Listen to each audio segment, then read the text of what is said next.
How can we make the world better? By making ourselves better. The Dr. Joe Show explores how you can make positive personal change by using his groundbreaking and highly effective I Am approach to understand who we are and why we do what we do. Your small changes can have big effects. Join us now for the Dr. Joe Show with Mark Stiles of Stiles Law and your host, Dr. Joe Schrand. Ladies and gentlemen, welcome to the Dr. Joe Show.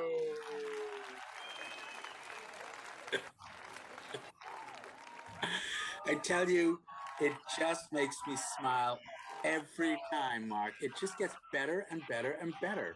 Virtual. Yeah, fist bump right there, right there. Got the oxytocin rolling. You like that? You like that intro? You like the main event? It's wonderful. And you know what else? I love the way you have, created it yourself. Wait until the song gets to a certain place. And by the way, that's Sophie Schrand singing Van Gogh, one of the songs I wrote a long time. And it always amazes our guests, because I think our guests are sitting there going, okay, so Right. okay, so like okay, so Should I talk? Should I say something? Should I say, what's happening? Love it. And then boom, you just break that whole suspense with the introduction. How's the week been? Doing okay? It's been great. It's actually been great. Great week so far. And then we got tomorrow. Tom, could you introduce our guest for tonight? Oh, absolutely. He is an associate professor of psychiatry and pediatrics at the University of Vermont Larner College of Medicine. He is also the medical director of the Child, Adolescent, and Family Division of the Vermont Department of Mental Health and has published over 100 journal articles, chapters, and scientific abstracts. Welcome, Dr. David Rattew. Yeah, nice to have you here, Dr. Rattew. We're so excited. Welcome. I'm excited to be here. Thank you, Dr. Joe. It is my pleasure. And you've got a new book out there. Tell us about the new book. I'd be happy to. First, I think your listeners deserve some disclosure, which is that we actually know each other. And when I was training to be a psychiatrist, Dr. Joe was one of my faculty mentors. So we go way back. It's true. Thank you for the disclosure. And we had fun back then. It was a great experience. And hopefully you learned something and applying it and then just building from there, your own style. I did. I learned a lot. But about the book, one of the jokes I think a lot of us say in our field, and parents will say this too, is that there are no manuals on how to raise kids. And in a sense that's true. But in a sense, it's completely untrue. We are in some ways bombarded by instruction manuals all the time. I mean, you just look on the internet and books and articles. The problem is they often say different things. Sometimes they'll say exactly the opposite thing, right? If, your little 5-year-old throws a toy at his sister, one person says, well, give them a timeout. Another person says, no, give them a time in. Another one says, no, put the toy in timeout. Another one says, go get a glass of wine and let them figure this out themselves, right? So for the parent who's, you can get confused trying to figure out what to do. And so what I wanted to do with this book is in a non-technical, non-judgmental way, summarize what the science really says about the kinds of things that parents are wondering about all the time: sleep training, screens, discipline, fussy eating. And when the answer is it depends, and often it depends, I wanted to talk about kind of a one-size-does-not-fit-all model of parenting and not assume that the, quote, correct answer is the same for all kids, because every parent will tell you that kids are different. But for some reason, most parenting advice doesn't really tackle that head on, and they give advice as though everyone's the same and we should apply advice universally. And the science doesn't suggest that that's always the way to go. And I wanted to try to outline that in the book. I think that's such a wonderful approach. You're right. If there was one way to parent, there would be one book. And there are bookshelves and bookshelves and bookshelves of books. Absolutely. So every parent, you can try one method and it is an incredible success with one kid, and you think you could do exactly the same thing, and it's a spectacular failure for the second. And right. I think everyone has that experience. It is so true. With the four kids that Carol and I have, each one required a different approach. One of the things I like to say is, for a parent, it is much more rewarding to be amazed at who your child is than disappointed in who they are not, because they will amaze you. Just look. Right, especially if you're not trying to push them into some box and kind of let them unfold in the way that they want to go. They still need your guidance, but they're the one generating the momentum. Agreed. And so the title of the book reflects this.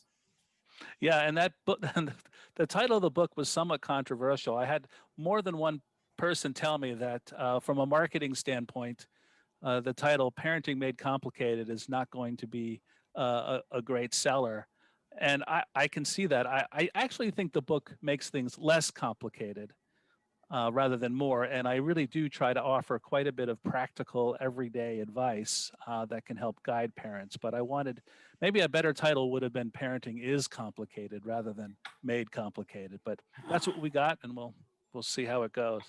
I think it's a great title, because I think it will resonate with a lot of people. Look, if you pick up a book saying "Parenting Made Simple," you're going to feel not good, because it is not simple. So I think the title is perfect. Good. I'm glad you like it. I hope people do.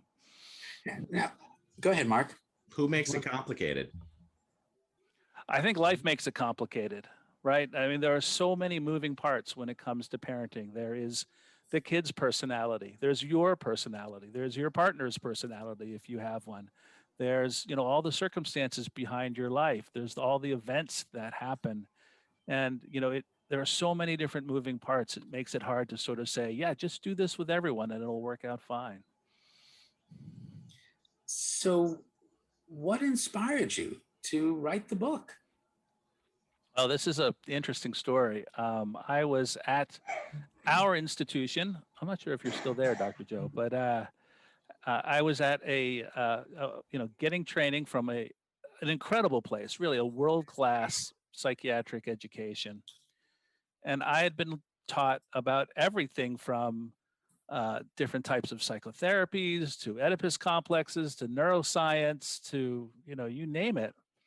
And I was working in psychotherapy with a little boy, and I was talking to the mom, and we were trying to understand why he was struggling a little bit. And mom just very legitimately and sort of casually said, my husband and I are just not getting a lot of sleep right now because we have another child at home, and, she doesn't sleep well. And oh, by the way, a friend told me that I should Ferberize my kid.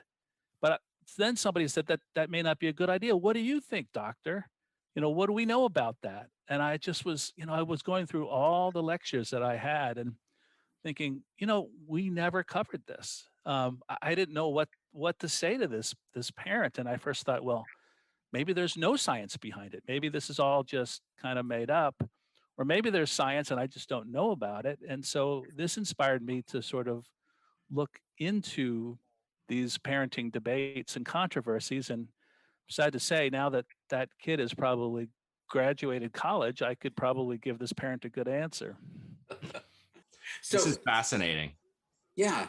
So Mark, it resonates with you. How many kids have you raised now? I have 16 children. No, I'm kidding. I have 3 relatively well-adjusted children. We love them dearly. And we think we've done a pretty good job. But I think a lot of our strategy was not to follow the herd. The herd definitely dictates what you should be doing. And there's a lot of judgment in the pre-K kindergarten arena of parents. And it's really an interesting experiment to sit back and watch how they interact with one another when it comes to the judgment of who's a good parent and the insecurity of the parents. Didn't know that. So Dr. Rattew, what about that? I mean, does the book, I mean, the ultimate goal of the book, I assume, is to empower parents so that they feel that they're doing something with their kid that's productive.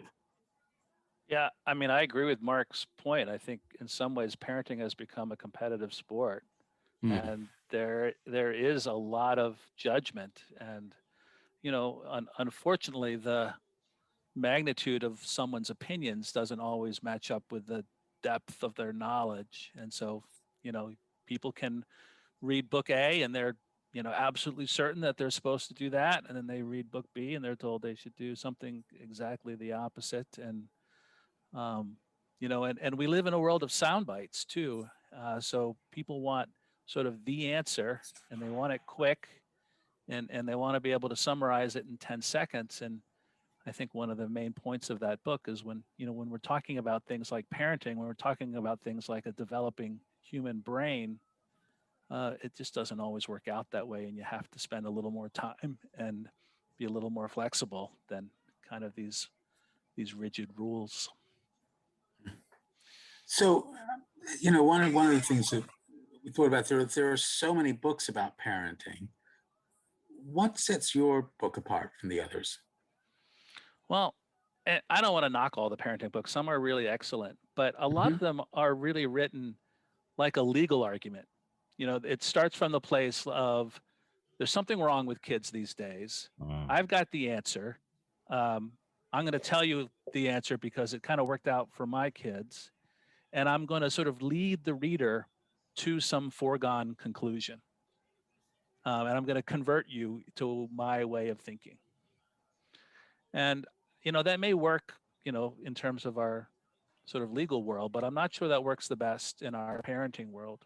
And so what I try to do instead is really lay out the case, and give people options and try. And I know I can't be completely objective, but as objective as I can, try to state the case, try to summarize the data in a non-jargony way, and then assume that our parents are capable adults who want good information and are capable of making good decisions.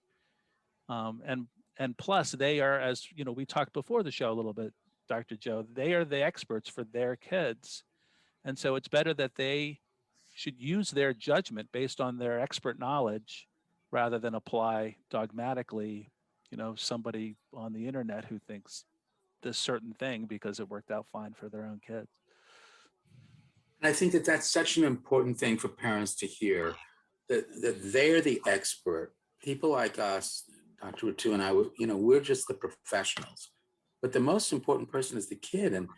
And as you follow the lead of your kid, I think you'll bring out these other things. I mean, because one of the basic things that we want our children to do, we want them to feel valuable, to be able to value other people, to be respectful, to recognize who they are, but not necessarily have to compete with everybody around them.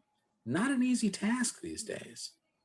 No, it isn't. And there is a lot of judgment. I mean, if there are people who feel like, well, you left your 8-year-old alone in a house, or let them walk to school, how could you be so neglectful? Or and so there is a lot, and sometimes there's actually sort of legal consequences to some of these things too. So it's out there, and I want to try to empower parents with this book to challenge them to understand the science, to use the science. Not that that should be the only basis on which you make a parenting decision, but I feel like it should be at the table.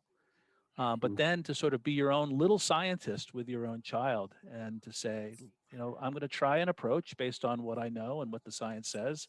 I'm really going to take a look to see whether this works. I'm going to be willing to be flexible if it's not working, and I might need to make some tweaks or adjustments. Because in a lot of these areas, the science is not hugely definitive. In some places it is, but I'll give you an example: picky eating, which is a problem a lot of parents struggle with. Again, there's all of these theories out there. You should get old school on the kid and make them sit there at the table for an hour, make them eat their potatoes. You should cut up the sandwiches in cute little shapes so they'll like it. You should be like a Russian spy, sneak some vegetables in their smoothie. You should make them, prepare the, there's a million different things out there. And, there, a lot of them are worth trying. I'm not saying don't try them, but there actually isn't great evidence that you've got to do something and that one solution sort of universally applies to everyone. Some kids, you don't want to be using a lot of bribes and threats. But for some kids, and some kids, especially who have maybe on the autistic spectrum disorder, you're gonna need some encouragement. You're gonna need some incentives sometimes. Some of those kids have, very small food repertoires, and to the point where sometimes that can cause some medical complications. Mm. Well, what is your take on the sort of evolutionary significance of picky eating? I mean, why would that still be preserved in our species? Well, people have tried to guess, and probably nobody knows. I think maybe some of it came from a time when we were foraging around, and there were a lot of really dangerous things to eat. And so, for a child to not just pick some shiny berry off a bush, that probably was a good thing. And so, for kids to show some skepticism for new foods, that may have had some evolutionary advantage at some point. And now, everything comes in plastic, and Right. So maybe it's lost some of that. Yeah, but again, I think to just think that if your kid is doing something that it's wrong is, I think, missing the point. Well, so what are some of the themes in the book? Well, one of them I think that we touched on is about the idea of flexibility, and another one is really about the importance of understanding and using your child's temperament in your parenting decisions. So one of the chapters of the book is all about temperament. That's how I actually got started in my career. I was a temperament and personality researcher, and I think that lineage sort of gets into this book. So I try to equip parents using some basic tools to be able to sort of come up with what their child's personality is, and their own, right? Because actually, for things to work, I think it's good to understand both. There's a concept that I'm sure you remember, Dr. Joe, about the goodness of fit, right? And so that a person's personality traits or a kid's temperament traits aren't good or bad in and of themselves, but they work or don't work compared to how they fit with the characteristics of the world around them. And Can you just tell people what temperament really is? Because I think people hear the word, and I don't think everybody Sure. really knows what it is. Yeah, that's good. That's good. So I often consider temperament as sort of the building blocks of your personality. So these are the very core traits that you can see in a child. They tend to show up pretty early, like in infancy. They tend to have some genetic influence, but certainly not genetic destiny. And they have some stability over time. So one trait might be something that people call extroversion. So there are kids who love novelty, they love stimulation, they want people around them, they want activity around them, they're motorically active. And there are kids who prefer lower stimulus activities, are happier to spend more time on their own, and that's a trait that is somewhat enduring, and maps onto adults. So those are the kind of traits that we talk about, and when you combine them with other traits, you can get these temperament types that I talk about in the book. So one type might be an anxious temperament type. So these are kids who are prone to experience. They might be a little bit more prone to experience things like anxiety and fear, and they may be a little bit less on the extroverted side. So they have that combination of traits. And that's a good thing to know. And it's a good thing to know about yourself, too, because if you have an anxious kid and you're somewhat anxious yourself, which is a combination that happens pretty frequently, in part because of genetics, that's a good thing to know, because in many ways that combination can work out fine, but it may make a parent be a little bit more likely to overprotect a child. And in some ways that can sometimes make anxiety worse because you're you're teaching a kid that the world is a scary place, and you may need to make some steps to sort of move in the other direction. So the temperament of the child then will influence the approach you take with that child, with let's say the picky eater, or any number of other characteristics. So can you give maybe an example of that? Yeah. Okay, So let's great. talk about screens. So that's another area where parents are really, struggling with, especially now with the pandemic, and people don't know, well, I can't send my kid to school. I can't play with, like, what else are they supposed to be doing these days?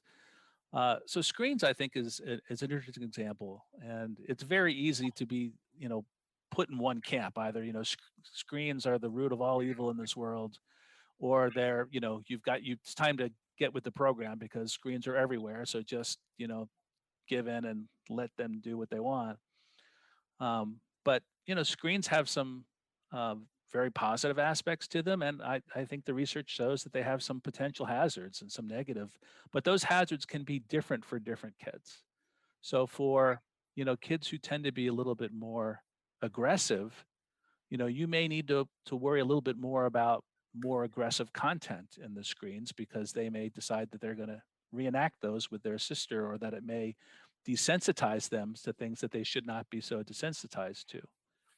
For a more anxious kid, the concern may not be so much that they're going to be more aggressive, but that you're going to traumatize them by exposing them to different content. So, you've got a little kid and they watch a scene from Jaws, not to date myself, they may not want to take a bath for a month. And so you're thinking about for another kid who may be what we call more kind of mellow, happy-go-lucky. The problem is that they like screens so much they just don't want to do anything else, right? So they're just too content to just sit on the couch all day. And the problem is, they're not doing things that probably would build a healthy brain in a better way. So if you can be aware of the temperament of your kid, then it can help sort of steer, what kind of limits you set, and what kind of things you need to be concerned about. And I'm going to assume that parenting isn't confined to just a few years of one's child's life. So how do we adapt as our kid gets older? Do we change our parenting style? Yeah, I think we do. I think, we're always taught to be, as child psychiatrists, to think about the developmental perspective. And I think parents need to do that too. Kids change, their temperament and their personality can change. And we have different roles. Their brains are doing different things. So this book focuses more on young kids, but hey, maybe that should be the next book, focusing on guidance for the older ones. There we go. And actually it leads into, this is a diversion in some ways, but one of my colleagues knew we were going to be doing this show, and asked, what do you think about adults who don't have children of their own? This is a stretch here, but are now in charge of taking care of their parents, who are basically adult children. I mean, where do we go with that? Because parenting our parents, maybe for the next 3 books down the road. Yeah, that's probably the third book down the line. But I do know a lot of people are in that situation where they're trying to help take care of their children, but their parents, and obviously there are a lot of challenges for that. It's hard for me to think of sort of some blanket statement that would help cover that, but they may need. I mean, one of the things that I don't know whether you're experiencing this as well, but all my kids are now grown up, as they say, and for me, when they're over here, I still can't help treating them sometimes as my little kids. And, it leads to this wonderful new oxymoron that we have, adult children. These are my adult children. I can't wait to read the book you're going to write on that one. But do you have that experience as well, that here you are as an adult, and maybe you're a grandparent and you've got your kids who are now raising their kids. And where do we go with that? Yeah, I think it can be a really interesting exercise to sort of think about where our parenting style sort of comes from. Hmm. And for a lot of people, it's a lot of different sources. For many of us, it's how we were parented, right? That's our template. That's our model. For some people, they parent in exactly opposite of the way because they want. I think I'm not going to put my kids through what I went through, so they're Mhm. deliberately sort of going in a different direction. Certainly, somebody's culture, religious background, that's going to shape things. Your own personality is going to shape things. I think based on your own personality, certain parenting styles are going to become more appealing to you. And that can be both a good thing, but can have its hazards. And then maybe somewhere down the road, there's the piece of science fitting in too. But it, I sometimes, when I'm working with families and talking about parenting, I ask that question, and parents, they enjoy thinking about that, and it's not something they've often thought of because parenting seems more natural and reflexive, and it's just something that they do without really sort of thinking about it a whole lot. Mark, what do you think? Is your parenting style influenced by your parents? It's a great question. I was thinking about that as he was saying that, and I'm sure to a certain extent it is. I'm definitely not in the camp of I'm doing the opposite of my parents because they tortured me, and I don't want to do that to my kids. But times change too, right? So you have to change with the times. Like things that were appropriate in the 70s may not be appropriate in the early 2000s, and I do believe that there's a much bigger fishbowl effect for current parents than there were in the 70s and the 80s when it was more free range. And we tried very, very diligently to create a free range environment for our kids and to try to open the gates and not fall prey to the herd and how could you, and watching those parents feel good about themselves, to your detriment.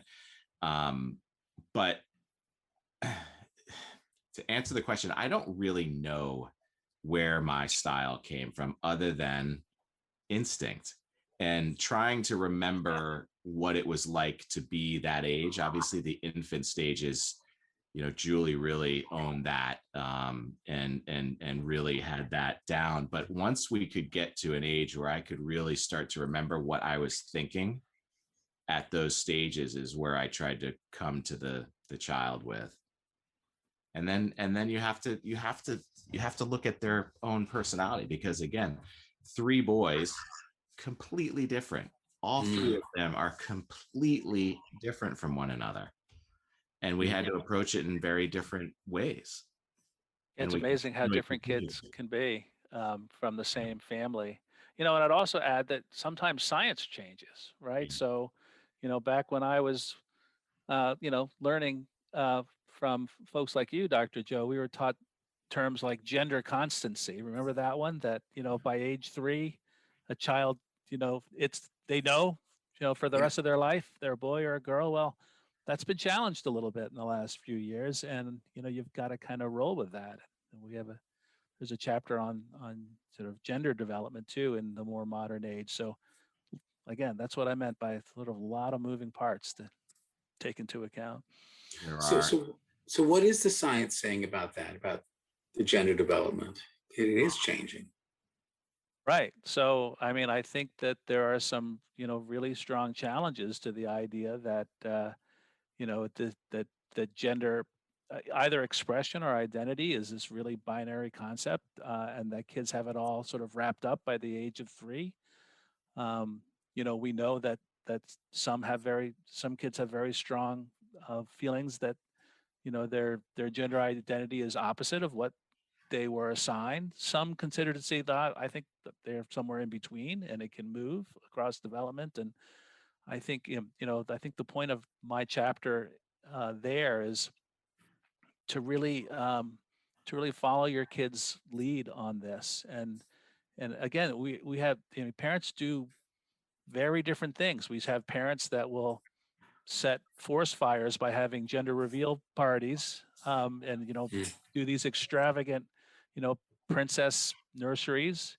And we have parents that raise, you know, if you heard the term babies, who are, you know, making extraordinary efforts to not reveal anything about sex or gender, even to the child, you know, themselves, right? So we have, you know, this huge array, and I feel like we need to take signals from our child and follow their lead. I think there's been some strong evidence that for those kids who have a non-binary gender identity or trans identity, if you know, if they're told pretty early on that that's wrong, and you know that they need to change that, I think we're seeing that that can really have some negative consequences down the road.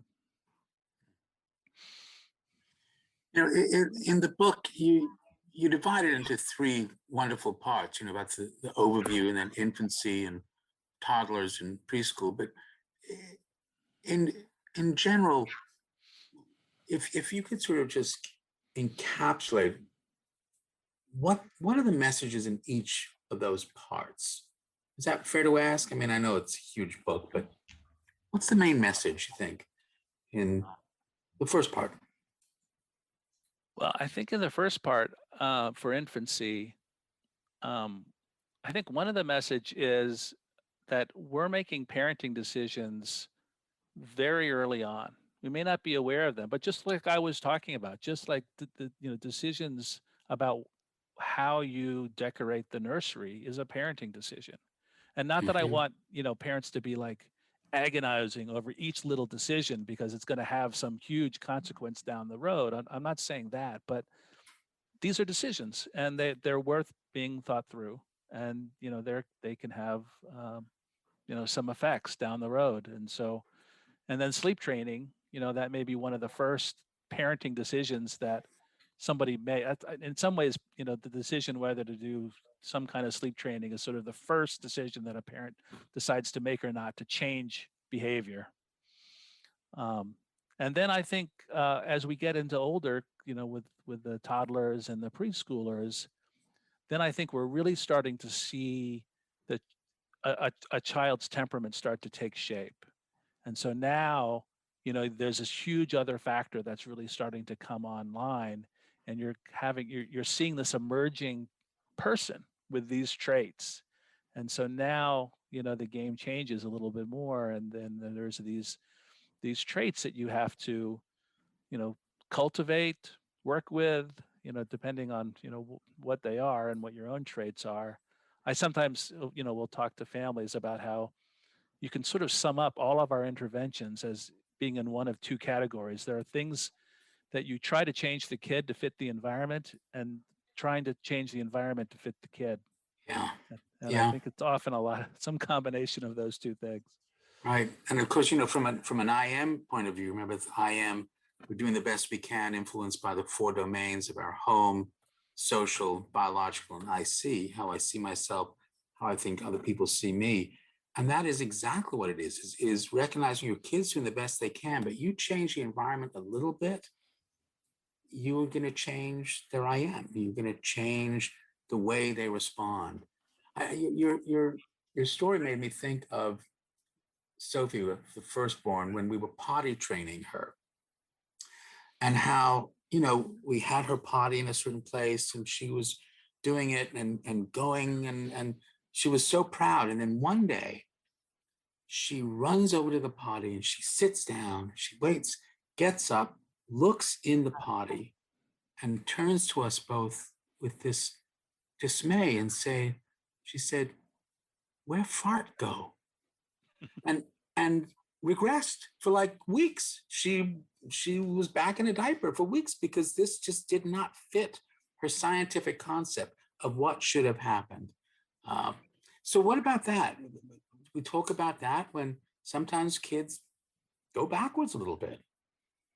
Yeah, I sometimes, use the analogy that we're in March now, so I sometimes talk about change being like the temperature in March, so that it's not sort of this linear, it gets a degree warmer every day. We have these warm spells and we have these cold spells, and there's this overall trajectory. If you look over the long term, there is this movement in a particular direction, but it is not, as the crow flies, as they say.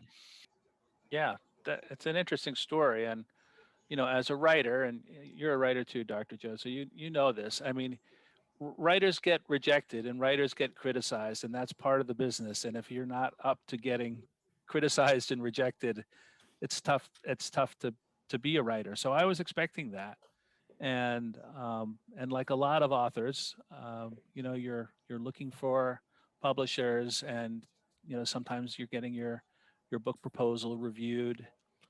And what I was hearing, I mean, I certainly would hear some criticism, directly about the book, but what I started to hear frequently was actually not criticism directed as much at me as the writer, but at the reader. And so what I was hearing is, yes, this looks well written, and I think there's some interesting information here, but parents aren't really interested in a book like this. They don't want options. They want to be told this is the right answer and here's the recipe to get to the right answer. And they want to be told quickly. They don't want to be told it depends, and they don't want to have to think through things.